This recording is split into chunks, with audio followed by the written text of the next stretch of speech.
Hello everyone, myself Dikshit Kumar from Little Angel senior secondary school Banoda और मैं आप सभी का स्वागत करता हूं हमारे यूट्यूब चैनल के ऊपर एक बार फिर से। और जैसा कि क्लास 11th की क्लासेस में हमने लास्ट टॉपिक तक बात करी थी atomic mass and molecular mass, तो मैंने लास्ट लेक्चर में आपको मोलिकुलर मास कैसे निकालते हैं ये सिखाया था और मोलिकुलर मास से रिगार्डिंग कुछ एक प्रॉब्लम्स आपको दी थी घर पे सॉल्व करने के लिए। बट नाम मात्र स्टूडेंट के रेस्पॉन्स आए मुझे, कुछ एक बच्चों ने 2 या 3 बच्चों ने मुझे सॉल्यूशन करके भेजा भी सही।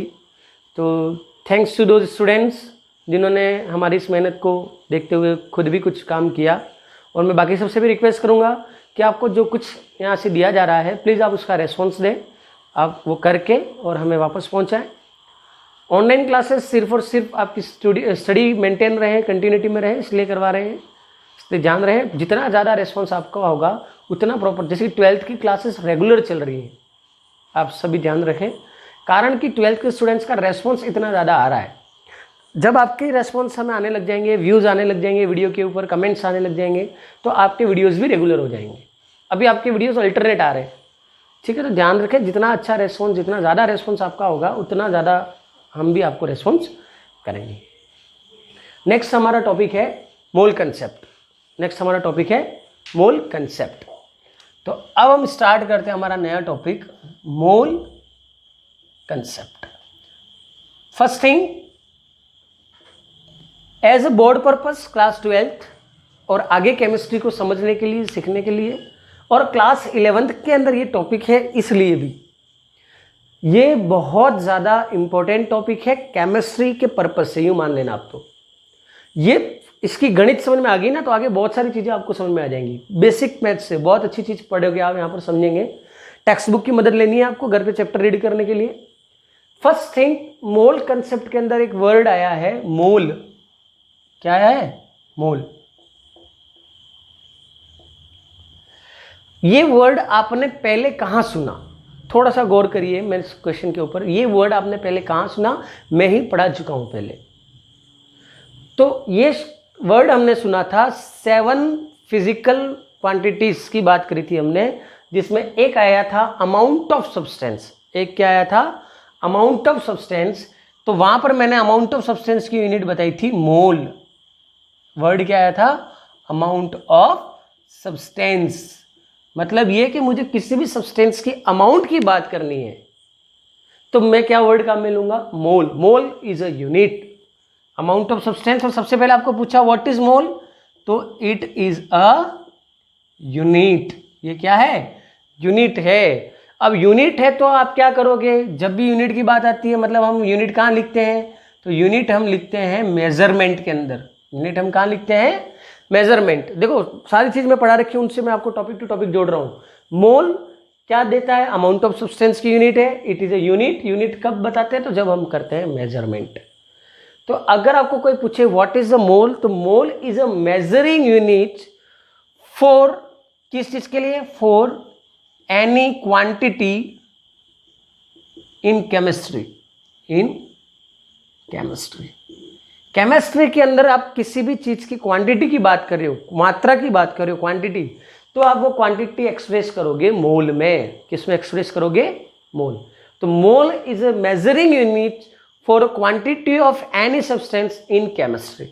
मोल क्या है? तो केमिस्ट्री के अंदर जब आप किसी भी चीज की क्वांटिटी की बात करते हो, किसी चीज की क्वांटिटी के साथ डील करते हो, then it will be the mole. तो तब क्या टर्म आप लोगे? मोल। जैसे कि मैं ये कहूं कि मैं ले रहा हूं NaOH, लैब में जा रहा हूं और मुझे जरूरत है NaOH की, देन अगर मुझे NaOH की क्वांटिटी की बात करनी है, then I will express I took 2 mole NaOH या आई टेकन 3 मोल NaOH। मैंने 2 मोल NaOH लिया, 3 मोल NaOH लिया, then such a mole is a physical measurement of any physical quantity in unit terms. तो आप जब unit terms में बात करोगे तो मोल आपको काम में लेना है। तो मोल क्या है? It is the counting unit of chemistry. It is the counting unit of chemistry. आपको जब काउंटिंग करनी है किसी चीज की, कितना, जब आपके सामने क्वेश्चन आ जाए केमिस्ट्री में कितना, तो जब आप जो यूनिट लोगे काम में, दैट्स इज द मोल, मतलब दैट्स द मोल। वो क्या है? मोल है। अब आप मोल का यूज किन किन टर्म्स में लेते हो? मोल का यूज किन किन टर्म्स में लेते हो? तो 3 टर्म्स है मोल्स की। फर्स्ट है क्वांटिटी, सेकंड है वेट एंड थर्ड है वॉल्यूम। ठीक है, 3 चीजों में आप लेते हो। फर्स्ट है, मैं आपको 3 चीज बता रहा हूं, मोल इन टर्म्स ऑफ 3 कैटेगरीज। पहला आपको लेना है क्वांटिटी के टर्म में। किस टर्म में लेना है? क्वांटिटी के टर्म में। दूसरा आपको मोल लेना है वेट के टर्म में। किसके टर्म में लेना है? वेट। थर्ड आपको लेना है वॉल्यूम के टर्म में। किसके टर्म में लेना है? वॉल्यूम। तो देखो, मैं आपको पूछूं ना मोल, एक मोल मतलब क्या, तो वो मैं आपको यहां बताऊंगा, ध्यान से देखना। मोल को 3 वे में आप एक्सप्रेस कर सकते हो, in terms of quantity, in terms of weight, in terms of volume. ठीक है, वॉल्यूम की जब आप बात करोगे तो ये वॉल्यूम आपको लेना है एसटीपी के ऊपर, standard temperature and pressure. STP का full form standard temperature and pressure. Standard temperature में टेम्परेचर कितना होता है? तो 273 केल्विन, और प्रेशर कितना होता है? तो 1 बार। कितना होता है? 1 बार। ये स्टैंडर्ड टेम्परेचर एंड प्रेशर का वैल्यू है, याद रखें आप लोग। जनरली याद रखने की जरूरत पड़ती नहीं है, आप बेसिकली बात कर सकते हैं। Quantity and weight and volume, इन 3 टर्म्स में बात करनी है। अब कुछ बेसिक चीजें जो आपको पहले से पता है, अपन नॉन टू अननोन जाएंगे। जो हमें पता है वो पहले पढ़ेंगे, फिर अननोन। ये तीनों चीजें अननोन है, फिर इनकी तरफ आएंगे। अब मुझे बताओ आप, क्या वेट के लिए यूनिट क्या लेते हो? वेट के लिए यूनिट जनरली आप क्या लेते हो? मैं पूछूं आपको, what is your body weight? मैंने क्या पूछा? What is your body weight? Someone told me that sir I have 42 kg weight of my body. Sir मेरा वेट 42 kg है। It means weight is expressed in terms of kg। Weight किस में express करते हो आप? kg में। मैं general बात बता रहा हूं, इन तीनों से कोई मतलब नहीं है, यूं मानना अभी आपको। ये जो मैं लिख रहा हूं, इनका इन तीनों से कोई रिलेशन नहीं है, खाली हम कंसेप्ट समझ रहे हैं। ओके, तो सेम थिंग, जैसे हम वेट को kg में कर रहे हो, वैसे ही क्वांटिटी की बात आती है या किसी भी काउंटिंग यूनिट की बात आती है केमिस्ट्री में, तो वहां क्या लेते हो? मोल। जैसे यहाँ kg बोला, वैसे वहां क्या बोलोगे? मोल। बट हमको यहां तो पता है 1 kg is equal to 1000 gram. यहां क्या पता है? 1 kg is equal to 1000 gram. But we don't know that 1 mole is equal to what. आ रही मेरी बात समझ में? हमें ये तो पता है यहाँ कि 1 kg में कितने ग्राम होते हैं, तो 1 kg में 1000 ग्राम होते हैं। 1 मोल में कितना होता है? 1 मोल मतलब कितना? जैसे कि आप लोगों को पता है, केले हम खरीदते हैं, आप जाकर कहते हो मुझे 1 दर्जन केले दीजिए, तो 1 दर्जन कहते दिमाग में आता है 12। 1 दर्जन कहते दिमाग में कितना आ रहा है? 12। तो एग्जैक्टली मैं यही कहना चाह रहा हूं, what does the mean of 1 mole? 1 मोल का मतलब कितना है? तो 1 मोल क्वांटिटी में कितना होता है? 1 मोल वेट में कितना होता है? 1 मोल वॉल्यूम में कितना होता है? That's the mole concept. ये है आपका मोल कंसेप्ट। तो यहां पर मेरी बात आ रही है समझ में? तो यही चीज अब मैं क्वांटिटी में बात करूंगा कि क्वांटिटी में 1 मोल इज इक्वल टू क्या होता है। तो जब भी आप क्वांटिटी में बात करते हो, तो क्वांटिटी में एक नंबर होता है, उसके बराबर होता है 1 mole. 1 mole is equal to Avogadro number. किसके बराबर होता है? आवागाद्रो नंबर के बराबर होता है। 1 मोल is equal to Avogadro number. Avogadro को हम एक्सप्रेस करते हैं Na से। Avogadro number is expressed in Na। याद रखें, 1 मोल is equal to Avogadro number is equal to Na, और Na का वैल्यू, आवागाद्रो नंबर की वैल्यू फिक्स होती है, सबके दिमाग में आज ही सेट हो जानी चाहिए, 6.022 इंटू 10 की पावर 23। दिमाग पर जोर दीजिएगा, दैट्स द फिक्स वैल्यू। ये आवागाद्रो नंबर की फिक्स वैल्यू है। तो Na is equal to Avogadro number की वैल्यू कितनी है? 6.022 इंटू 10 की पावर 23। ये आपका आता है, इसको नंबर ऑफ पार्टिकल्स कह सकते हो आप एक तरीके से। जैसे कि पार्टिकल्स, कितने पार्टिकल्स? तो इतने पार्टिकल्स होते हैं 1 मोल में। क्वांटिटी, क्वांटिटी का मतलब केले का वेट अलग होता है। 1 दर्जन केले का वेट अलग होगा, 1 दर्जन केले की क्वांटिटी अलग है। मेरी बात आ रही है समझ में? 1 मोल की क्वांटिटी अलग होगी, 1 मोल का वेट अलग होगा। इज इट क्लियर और नॉट? मेरी बात को समझना, बेसिक बात बता रहा हूं, और ये चीज समझ में आना बहुत ज्यादा जरूरी है। 1 मोल की क्वांटिटी अलग है, जैसे कि 1 दर्जन के अंदर 12 केले होते हैं, वो होगी क्वांटिटी। 1 दर्जन केले का वेट अलग होगा, वो अलग हो गया। दोनों चीज अलग है, बोथ आर डिफर, दोनों अलग अलग प्रॉपर्टीज है। सेम लाइक 1 मोल, जैसे कि 1 दर्जन में 12, वैसे यहां पर 1 मोल में कितने? तो 6.022 इंटू 10 की पावर 23। बहुत बड़ा नंबर है, ये बहुत बड़ा नंबर है। तो इसके बराबर होता है 1 मोल। किसके बराबर होता है? इसके। अब बात आती है वेट की। अब कितना बात आती है वेट, तो 1 डजन केले मतलब 12 केले का वेट कितना, तो एक्चुअल में वो जितना वेट बियर कर रहा है वो उसका वेट। तो यहां पर एक मोलिक्यूल कितना वेट बियर करता है, तो यहां पर मैं ये कह रहा हूं कि 1 मोल इज इक्वल टू क्या होगा, जितना उसका एटॉमिक मास है या तो उतना होगा या किसके बराबर होगा, उसके मोलिकुलर मास के बराबर होगा। 1 मोल का वेट कितना होगा, तो 1 मोल is equal to atomic mass, और अगर मोलिक्यूल है तो मोलिकुलर मास। अब ये मत पूछना सर एटॉमिक मास क्या है, सर मोलिकुलर मास क्या है। लास्ट लेक्चर में मैं इसको ब्रीफली एक्सप्लेन कर चुका हूँ, what is atomic mass, what is molecular mass. अगर फिर भी आपको कंफ्यूजन है एक बार आप मेरा वीडियो रिवाइज करके देख सकते हैं। लेकिन अगर मैं वेट की बात कर रहा हूं then 1 mole is equal to atomic mass और मोलिकुलर मास। सेम थिंग अगर एसटीपी के ऊपर मैं वॉल्यूम की बात कर रहा हूं then 1 mole is equal to 22.4 litre, 22.4 litre, ये भी याद रखें क्वांटिटी के टर्म्स में। अब यूं मत पूछना सर अवागाद्रो नंबर कैसे, ये प्री डिफाइंड है, ये बहुत सारी चीजें अंडरस्टूड करने के बाद उन्होंने निकाला है, आपको पढ़ना है। जैसे कि कभी ये पूछा क्या sir why 1 kg is equal to 1000 gram, why it is not equal to 10,000 gram, कभी ऐसा क्वेश्चन दिमाग में आया क्या, नहीं ना।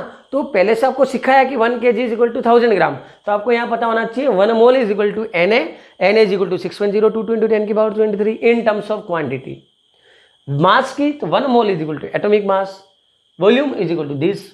पर अब मैं पूछूं कितने मोल, अगर मुझे मोल निकालना है तो इन तीनों के लिए मोल का फॉर्मूला क्या होगा। जैसे कि एग्जांपल के लिए याद रखना 1 kg is equal to 1000 gram, 1 kg is equal to 1000 gram. मेरा क्वेश्चन है 5000 ग्राम इज इक्वल टू कितने kg, बात को समझना। 1 kg is equal to 1000 gram, 5000 gram में कितना kg आएगा, फटाफट लिखिए कमेंट सेशन में। 1 kg is equal to 1000 gram, 5000 gram में कितना kg आएगा, अपने नाम के साथ लिखिए कमेंट सेशन में। 100% मोस्ट ऑफ स्टूडेंट इतना तो सही लिखेंगे, इतना मुझे विश्वास है, आपने साइंस लिया है तो ये आंसर सबने बता दिया होगा सर 5 kg। क्या बताया होगा 5 kg। तो आपने क्या किया, तो एग्जैक्टली आपने किया 5000 डिवाइड बाय 1000, यही किया ना सबने। आपने किया 5000 बाय 1000, ये तो कैंसिल हो गया, तो आंसर आया 5 kg। मतलब ये कि kg निकालने के लिए आपने क्या किया, गिवन क्वांटिटी, आपने क्या किया, जो क्वांटिटी गिवन है उसमें क्या डिवाइड किया, तो 1 kg के इक्वल जो अमाउंट था वो डिवाइड किया, डिवाइड बाय 1000। तो आपको क्या दे रखा था 5000 गिवन क्वांटिटी, तो 5000 बाय 1000, तो आंसर आ गया ना kg में। अब मुझे बताओ, खुद दिमाग दौड़ाना है, खुद दिमाग दौड़ाएं और मुझे ये बताएं व्हाट डू यू, मतलब मुझे अगर यहाँ पर मोल का फॉर्मूला निकालना है, जैसे मैंने यहाँ फॉर्मूला बनाया वैसे यहाँ मोल का फॉर्मूला बनाना, तो क्या बनेगा। अगर मुझे यहाँ पर मोल का फॉर्मूला बनाना है तो क्या बनेगा, कितने मोल, तो उसके लिए 1 मोल जिस मतलब 1 kg जो इक्वल था वो नीचे लिया, तो यहाँ भी 1 मोल जिसके इक्वल है वो मैं ले लूंगा नीचे क्या sorry 1 kg is equal to 1000 gram, 1000 gram divide में लिया था, 1 मोल इज इक्वल टू Na मैंने ले लिया डिवाइड में। ऊपर मैंने क्या ले रखा था, तो गिवन क्वांटिटी, जितना ग्राम दे रखा था वो मैंने ऊपर लिया, तो यहां मुझे कितनी क्वांटिटी वो दे रखेगा ना, कितनी क्वांटिटी वो ऊपर दे रखेगा, तो mole is equal to quantity by Na। तो finally mole is equal to क्या हो जाएगा, क्वांटिटी अपॉन 6.022 इंटू 10 की पावर 23 मोल। तो 1 मोल का क्वांटिटी के टर्म्स में क्या फॉर्मूला आया, Q by Na, quantity by Avogadro number. ध्यान से देखना क्या आया, क्वांटिटी बाय अवागाद्रो नंबर। अब नंबर ऑफ मोल्स निकाल सकते हो। अगर मैं आपको पूछूं कि आपके पास इतनी क्वांटिटी है, आ रही बात होने, जैसे कि इसको केले के हिसाब से देखा था अपन ने, 1 दर्जन में 12 केले होते हैं साहब। फिर मैंने पूछ लिया कि मेरे पास 36 केले हैं, तो बताओ वो कितने दर्जन हुए, 36 केले हैं तो कितने दर्जन हुए, तो आपने क्या किया, कितने दर्जन हुए, 3 दर्जन। तो 36 को लिखा ऊपर, 1 दर्जन में 12 होते हैं तो 12 को लिखा नीचे, दोनों को डिवाइड किया, 3 आ गया आंसर। अब आया समझ में, मेरा कंसेप्ट समझने की कोशिश करना। इसको अपन ने उसी कंसेप्ट से समझा था। तो क्वांटिटी आपकी थी 36, एक दर्जन में 12, 36/12। यहाँ पर क्वांटिटी ऊपर, लेकिन एक मोल में होता है इतना, तो हमने नीचे लिख दिया। इज इट क्लियर और नॉट? यस। Next topic. अब मुझे वेट के टर्म्स में निकालना है। निकालना नंबर ऑफ मोल्स ही है, निकालना नंबर ऑफ मोल्स ही है। तो number of moles is equal to, तो नीचे क्या आएगा? जो इसके इक्वल में हो वो आएगा कि नहीं आएगा? तो नीचे आएगा या तो एटॉमिक मास दे रखा है, अगर मैं एटॉम की बात कर रहा हूं तो एटॉमिक मास, अगर मैं मॉलिक्यूल की बात कर रहा हूं तो molecular mass. Formula most most most most important. आगे कई सारे न्यूमेरिकल, कई सारी चीजें 12th में भी इसी के बेस्ड सोल्व होंगी, गठान लगा देना इसी के बेस्ड। और यहां पर क्या होगा? मास। किसका मास? तो जिसकी आप बात कर रहे हो। जैसे कि मैं ये कह दूं आपको कि 1 दर्जन केले का वजन है 2 kg। फिर मैं ये कह रहा हूं कि 6 kg में कितने दर्जन केले होंगे? तो आपने क्या किया, जो मास दे रखा था वजन वेट बाय ये इक्वल में 2 kg, तो आ गया ना 3 दर्जन। कितनी आया? Okay very good. ऐसे ही तो आपका यहां क्या हो जाएगा, जो वेट आपको दे रखा है वेट बाय एटॉमिक मास और मॉलिक्यूलर मास। तो नंबर ऑफ मोल्स, अच्छा नंबर ऑफ मोल्स को अपन रिप्रेजेंट करते हैं एन से। नंबर ऑफ मोल्स को किससे रिप्रेजेंट करते हैं? एन से। तो N is equal to weight by molar mass. Number of moles is equal to weight by molar mass. Most most most most important formula, आगे 11th में 12th में हर जगह काम आएगा। लास्ट टर्म इसके लिए बात करनी है, तो इसके लिए नंबर ऑफ मोल्स क्या हो जाएगा? मोल्स इज इक्वल टू, नीचे तो क्या आ जाएगा 22.4। ऊपर क्या दे रखा होगा? तो वॉल्यूम। ऊपर क्या दे रखा होगा? जो गिवन वॉल्यूम है उसमें 22.4 डिवाइड कर दो तो आपके पास नंबर ऑफ मोल्स हो जाएंगे। तो n is equal to volume upon 22.4। तो ये आपका मोल कंसेप्ट, कि मोल से आपको क्या समझ में आ रहा है। अब देखो आपको बहुत सारी चीजें पूछ सकता है।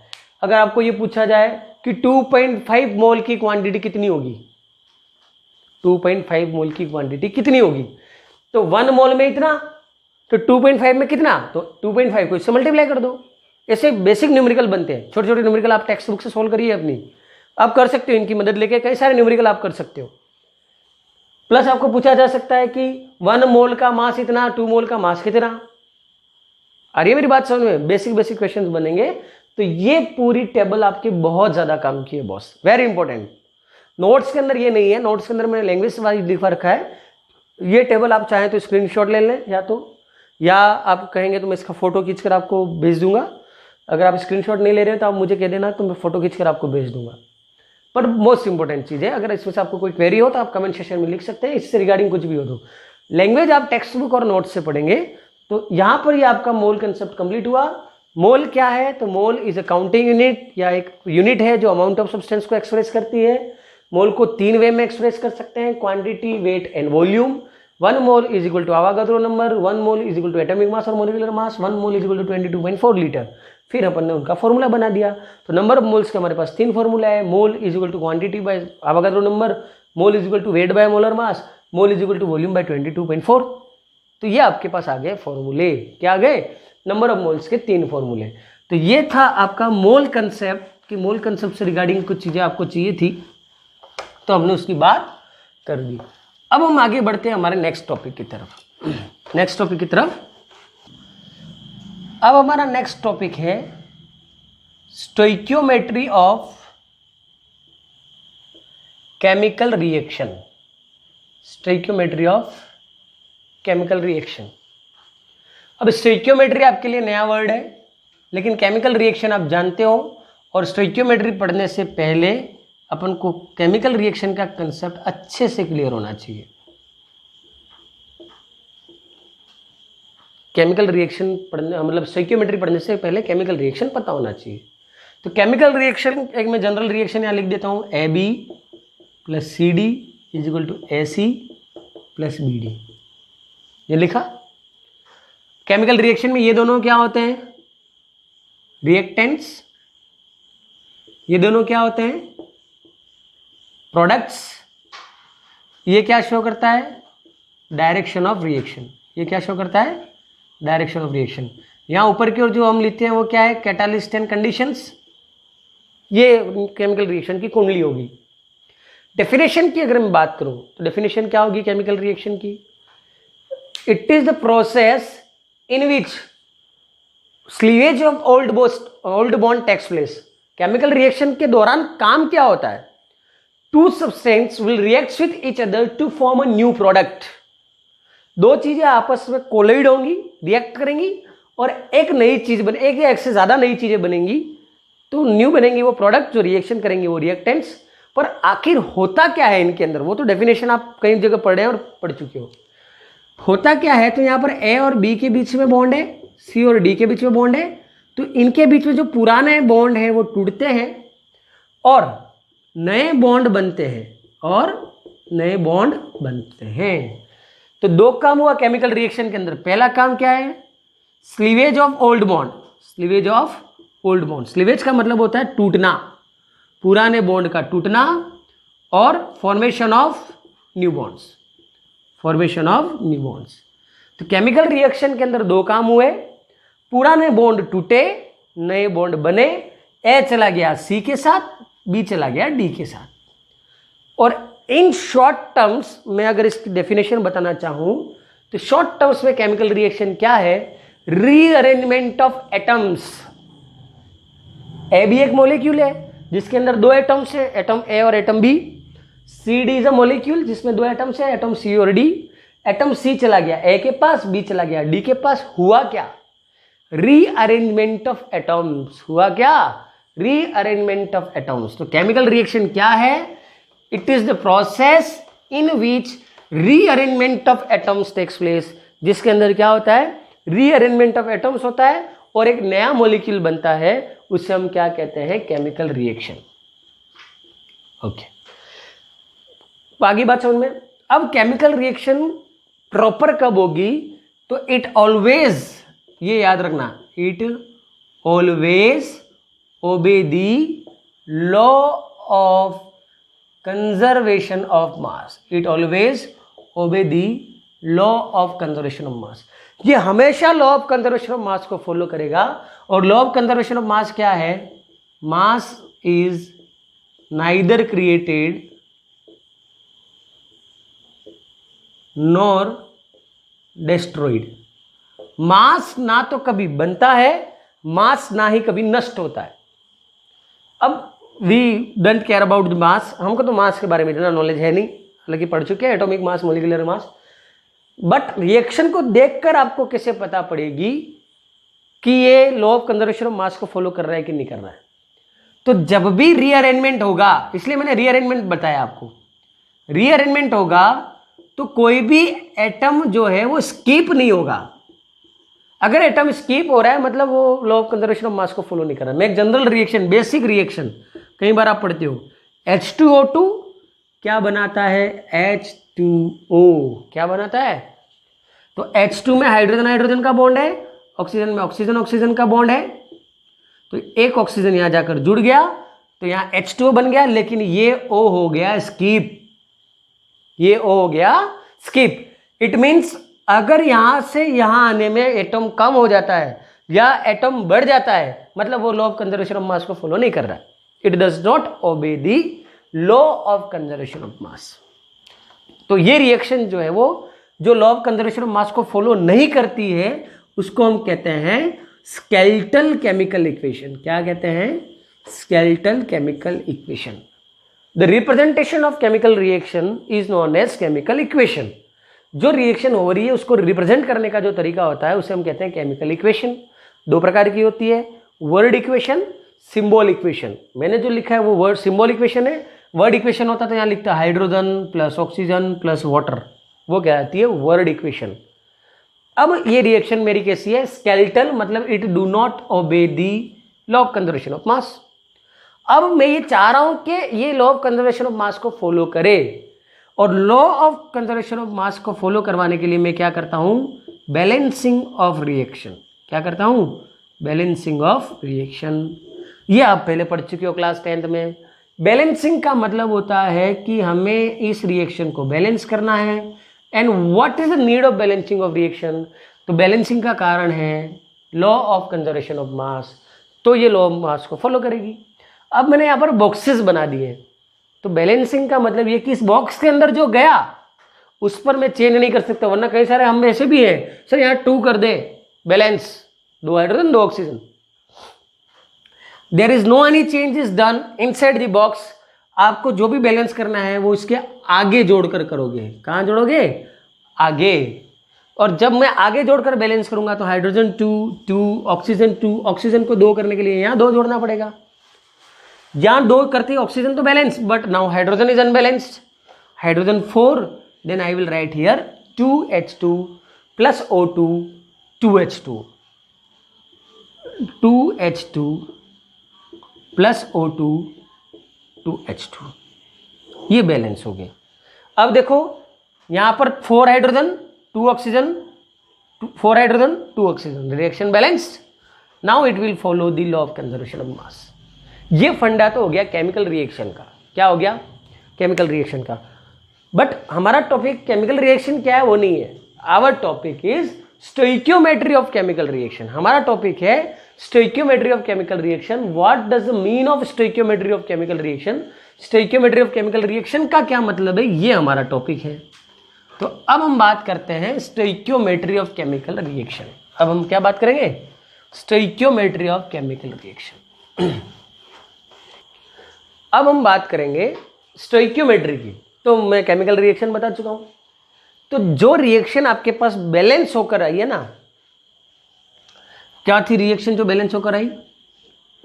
2H2 plus O2 2H2O। अब मुझे बताओ ये जो 2 लिखा है यहाँ कुछ नहीं है तो हम 1 मानते हैं, 1 है, ये 2 है, ये ऐसे ही लिखा है, इसका कुछ मीन है? ये क्या मैंने ऐसे ही लिखा है या इसका कुछ मीन है? तो इसका कुछ मीन है। और वो क्या बता रहा है? ये 2 नंबर यहाँ बैठा है ना, वो अपने आप में कुछ बता रहा है, वो आपको कुछ जानकारी दे रहा है। और ये क्या जानकारी दे रहा है? वो चीज जो हम समझते हैं ना, वही कहलाती है स्टोइकियोमेट्री। क्या कहलाती है? स्टोइकियोमेट्री। तो what is the stoichiometry? It is the study of chemical reaction. Stoichiometry क्या है? It is the study of chemical reaction and calculations of it. आप केमिकल रिएक्शन को रीड करना सीखते हो, ये क्या बता रहा है वो सीखते हो, वो कहलाता है स्टोइकियोमेट्री। और उससे रिगार्डिंग कैलकुलेशन। कैलकुलेशन कैसी? तो आपको ये बता रहा है कि 2H2 बनाने के लिए आपको 2H2 लेना पड़ेगा। अगर ये 2 हटा दूं तो क्या ये ऐसा पॉसिबल है क्या कि 2H2 बनाने के लिए एक H2 ही चाहिए? नो। ये बहुत सारी चीज सीखेंगे, ये मैं बेसिक बता रहा हूं। तो ये पूरी रिएक्शन अपने आप में बहुत सारी क्वेरीज सॉल्व करती है, बहुत सारी चीजें बताती है। और अब हम वो सीखेंगे कि ये क्या जानकारी देता है। What is the information given by a particular reaction is known as stoichiometry. उसको हम क्या कहते हैं? स्टोइकियोमेट्री। बैलेंसिंग में आप क्या करते हो? तो बैलेंसिंग ऑफ केमिकल रिएक्शन, ध्यान से देखना। बैलेंसिंग किया था ना आपने, तो बैलेंसिंग में क्या हुआ था वो समझना। Balancing of a chemical reaction causes balancing of atoms of reactants and products। क्या काम करते हो आप? जो बैलेंस करते हो ना, उसमें 2 काम करते हो आप। बैलेंसिंग किस चीज की कराते हो? Reactants and products. यहाँ रिएक्टेंट्स के एटम्स और प्रोडक्ट के एटम्स को मैच करते हो, उसी को हम कहते हैं बैलेंसिंग ऑफ केमिकल रिएक्शन। अब सुनना ध्यान से, यहाँ जो ये नंबर है, यहाँ क्या नंबर है? 2। यहाँ कुछ नहीं है तो हम कंसीडर करते हैं 1। यहाँ कितना है? 2। ये जो नंबर आता है आगे जो जुड़ता है ना, जैसे कि 2x², तो ये 2 क्या कहलाता है? कोएफिशिएंट। क्या कहलाता है? कोएफिशिएंट। तो ये सब भी है कोएफिशिएंट, और इनको हम कहते हैं स्टोइकियोमेट्री कोएफिशिएंट। क्या कहते हैं? Stoichiometry coefficient. ये बात दिमाग में बिठा देना। जो भी नंबर रिएक्टेंट एंड प्रोडक्ट्स के आगे होते हैं उनको हम कहते हैं स्टोइकियोमेट्री कोएफिशिएंट। इनको हम क्या कहते हैं, स्टोइकियोमेट्रिक कोएफिशिएंट। अब स्टोइकियोमेट्रिक कोएफिशिएंट से रिलेटेड कई सारी चीजें। तो एक बात तो ये दिमाग में सेट कर देना, इट कौन, स्टोइकियोमेट्रिक कोएफिशिएंट, या मैं यही लिख देता हूं, इट नेवर एक्सप्रेस मास। ऐसा नहीं है कि आपको 2 ग्राम हाइड्रोजन लेनी है, 1 ग्राम ऑक्सीजन लेनी है, 2 ग्राम वाटर बनेगा, या 2 kg, 1 kg, 2 kg। कभी भी स्टोइकियोमेट्रिक कोएफिशिएंट मास को एक्सप्रेस नहीं करेगा। ये क्या बता रहा है, स्टोइकियोमेट्रिक कोएफिशिएंट क्या एक्सप्रेस करता है, समझना। It never express mass, it tells about क्या बताता है, नंबर ऑफ मोल्स और मोलिक्यूल्स। स्टोइकियोमेट्रिक कोएफिशिएंट हमेशा क्या बताएगा, या तो बताएगा वो नंबर ऑफ मोल्स या वो बताएगा number of molecules. It never tells about the मास, मतलब इन नंबर से मास नहीं पता पड़ेगी कभी। इनको तो आपको किससे रिलेट करना है, नंबर ऑफ मोल से, नंबर ऑफ मोलिक्यूल से। मतलब अगर मुझे इस रिएक्शन को पढ़ना है तो मैं कैसे पढ़ूंगा, तो बेसिक चीज समझ में आ गई। स्टोइकियोमेट्री क्या है, stoichiometry is the study of chemical reaction and the calculation related to it. Balancing में क्या होता है, एटॉम रिएक्टेंट्स और प्रोडक्ट्स के एटॉम्स मैच करते हैं, और ये जो नंबर्स होते हैं उनको हम कहते हैं स्टोइकियोमेट्रिक कोएफिशिएंट। स्टोइकियोमेट्रिक कोएफिशिएंट क्या होता है, तो it tells about the number of moles and molecules of reactants and products, it never express about the मास। अब अपन इस रिएक्शन को पढ़ना सीखेंगे। क्या करेंगे कि ये रिएक्शन हम किस तरीके से पढ़ सकते हैं, क्या क्या तरीके ऐसे हैं जिनकी मदद से हम इस रिएक्शन को पढ़ सकते हैं। ओके, फर्स्ट थिंग, रिएक्शन में लिख रहा हूं 2H2 plus O2 2H2O 2H2O।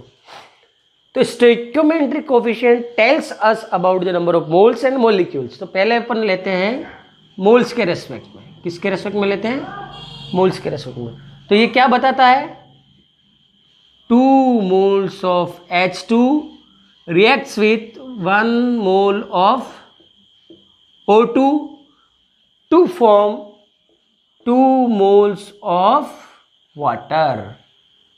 अब आपको कोई पूछे किस रिएक्शन को पढ़कर बताओ, पहले ये नहीं पता था, इसको भूल जाओ वापस, तो आप पढ़ सकते थे क्या, नहीं। अब आप पढ़ सकते हो। इस रिएक्शन को पढ़ना हो तो हम बोलेंगे क्या, 2 moles of H2 reacts with 1 mole of oxygen to form 2 moles of water। 2 मोल, 1 मोल, 2 मोल। अब अपन ले रहे हैं विथ रेस्पेक्ट टू मोलिक्यूल्स। हम किसके रेस्पेक्ट में ले रहे हैं साहब, मोलिक्यूल्स के respect. 2 molecules of H2 reacts with 1 molecule of O2 to form 2 molecules of water। क्या बनाता है, वाटर के 2 मोलिक्यूल बनाता है। अब आया समझ में, एक बार मोल के रेस्पेक्ट में, एक बार मोलिक्यूल के रेस्पेक्ट में। अब ध्यान यहाँ रखना बॉस, अब मुझे जो बता देगा या जो समझ में आ गई जिसको, वो तो फट से कर देगा। क्वांटिटी के रेस्पेक्ट में करूं तो क्या लिखूंगा मैं, इसमें क्वांटिटी कितनी, तो क्वांटिटी के रेस्पेक्ट में क्या आता था, Avogadro number. 1 mole is equal to Na, 2 mole is equal to, फटाफट लिखिए कमेंट सेक्शन में, अगर 1 मोल इज इक्वल टू Na है, 2 मोल इज इक्वल टू क्या होगा, write down in the comment section. 1 mole is equal to Na, 2 mole is equal to क्या होगा, तो 2 mole is equal to 2 Na, 2 mole is equal to 2 Na। 2 Na of H2 reacts with 1 Na of O2 to form 2 Na of water, to form 2 Na of water। ये quantity के respect में हो गया। और फिर भी आपको कोई पूछे वेट के रेस्पेक्ट में बताओ साहब, वेट के रेस्पेक्ट में, तो वेट के रेस्पेक्ट में कैसे बताओगे, तो वेट के रेस्पेक्ट में आप 2 तरीके बता सकते हो। पहला तरीका, नंबर ऑफ मोल पता है आपको 2 मोल, तो फॉर्मूला है आपके पास, number of mole is equal to weight by molar mass. तो आपको वेट निकालना है, तो weight is equal to number of moles into molar मास।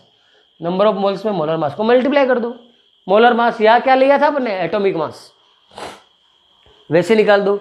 या इसका सीधा मैंने आपको निकालना भी सिखाया है, मोलिकुलर मास याद करो। हाइड्रोजन का एटॉमिक मास होता है 1, टोटल हाइड्रोजन कितने 4, तो इसका कितना आ जाएगा 4 ग्राम। कितना आ जाएगा 4 ग्राम, याद करिए। एक हाइड्रोजन का 1, टोटल हाइड्रोजन 4, तो कितना आ गया 4 ग्राम।